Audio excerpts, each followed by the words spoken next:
কেউ যদি আপনি আপনার অধিকার থেকে বঞ্চিত হন তাহলে আপনি দূতাবাসকে অবহিত করুন।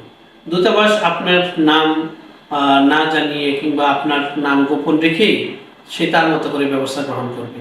যখন একজন স্পন্সর এবং একজন কর্মীর মধ্যে যে জব কন্ট্রাক্টটি হয়, যেটা দূতাবাস সত্যায়ন করে থাকে, তার আলোকেই কিন্তু একজন কর্মী তার বেতন ভাতা, থাকার সুবিধা, অন্যান্য বিষয়গুলো তারা ভোগ করবে। এটাই স্পন্সরের পক্ষ থেকে বা মালিকের পক্ষ থেকে নিশ্চিত করতে হবে।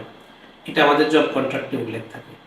তো কিছু কিছু ক্ষেত্রে আমাদের কাছে এরকম তথ্য আছে যে তারা যখন এই দেশে আসেন, কোম্পানিতে কাজ শুরু করেন, কোনো কোনো কোম্পানি তাদের সাথে তাদের যেই কমিটমেন্ট ছিল, জব কন্ট্রাক্টে যেই শর্তগুলো উল্লেখ ছিল সেটা তারা মানেন না। সেক্ষেত্রে আমাদের প্রবাসী কর্মীরা হয়তো বঞ্চিত হন, তাদের বেতন পুরোপুরি দেওয়া হয় না। এই ধরনের কিছু কিছু বিষয় আমাদের কাছে আছে। কিন্তু এই বিষয়ে আমরা আমাদের কর্মীদের কাছ থেকে যদি তথ্য পাই, কোনো অভিযোগ পাই, তাহলে অবশ্যই দূতাবাসের পক্ষ থেকে কোম্পানির সাথে যোগাযোগ করা হবে এবং যাতে করে জব কন্ট্রাক্ট অনুসারে তার সুবিধাগুলো নিশ্চিত করা হয়, সেজন্য দূতাবাস উদ্যোগ গ্রহণ করবে।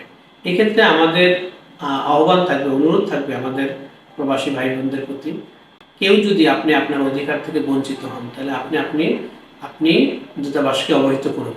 দূতাবাস আপনার নাম না জানিয়ে কিংবা আপনার নাম গোপন রেখেই সে তার মতো করে ব্যবস্থা গ্রহণ করবে। এ বিষয়ে আমাদের আইনজীবী আছে, আমাদের অন্যান্য ব্যবস্থাও রয়েছে। আমরা প্র্যাকটিক্যালি গিয়ে ভিজিট করে কোম্পানির মালিকের সাথে বা কর্তৃপক্ষের সাথে কথা বলে এগুলো আমরা সমাধান করতে পারি। আপনাদের ভয়ের কোনো কারণ নাই।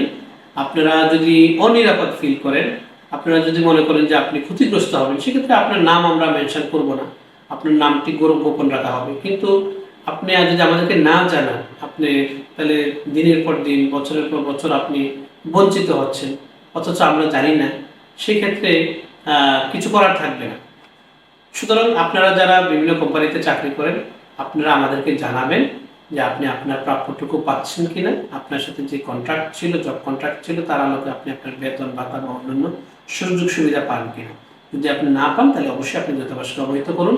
আপনি যদি মনে করেন যে আপনাকে আপনার নামটি গোপন রাখতে হবে, আমরা তাই করব, কিন্তু আমরা দূতাবাসের পক্ষ থেকে প্রয়োজনীয় উদ্যোগ গ্রহণ করে আপনার সমস্যাটি সমাধান করার চেষ্টা করব। ধন্যবাদ।